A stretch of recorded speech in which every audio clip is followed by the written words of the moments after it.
single feather gently landed on the surface of the water, and it sparked inspiration in a gifted young girl. She finally learned how to strike the bells without creating even the slightest splash. And that was the secret behind a ballerina's light as a feather grace. Thanks to the principle she discovered from the feather, her progress soared. Yet every day after class, anxiety lingered in her heart, because the devil-like instructor eliminated one student every single day. And unfortunately, she had no background in dance at all. The only reason she was able to stay was because of a mysterious coach who was rigorously training her in secret.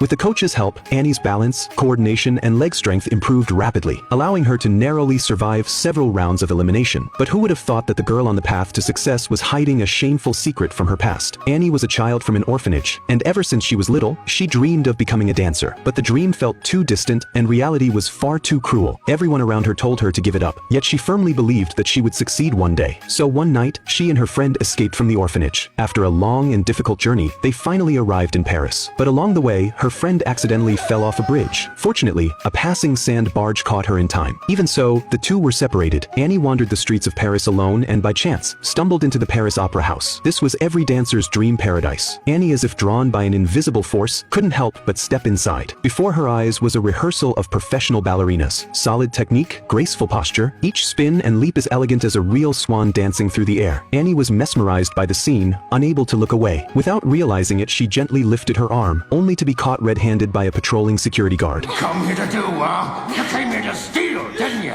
Annie desperately explained that she was just watching the dancers perform, but the guard wouldn't let it go. Just then, a disabled maid stepped in to defend Annie, and only then did the guard finally let her go. With no place to call home, Annie had no choice but to quietly follow the maid. Seeing that she meant no harm, the maid brought her along to work at a wealthy household. And just like that, Annie found a place to stay. Although the owner of the mansion was cold and harsh, often made things difficult for her. But as long as she could secretly learn to dance, no matter how hard or exhausting it was, Annie was willing to endure it. One day while cleaning, Annie suddenly heard beautiful music coming from the next room. Curious, she peeked through the keyhole and saw the wealthy girl practicing ballet. So captivated by the scene, Annie accidentally knocked over a vase behind her. Although she quickly caught it, she still pushed open the door and entered the dance room. The wealthy girl flew into a rage. A servant like Annie has no right to set foot in the dance studio, accusing Annie of spying and even stealing. In anger, she snatched the music box from Annie's hands and threw it down the stairs. That music box was the only keepsake left by Annie's mother. Now shattered into pieces, Annie's heart broke, but she could only silently endure the pain. Just then, the postman delivered an acceptance letter to the dance academy, addressed to the wealthy girl. Furious, Annie made a bold decision to impersonate her. Using her cleverness, she managed to sneak into the dance school. Put on the ballet dress she had always dreamed of, her dreams suddenly felt within reach. But the moment she actually stepped into the classroom, she was stunned. All the girls here had a very professional dance background, but she couldn't even master the most basic stance.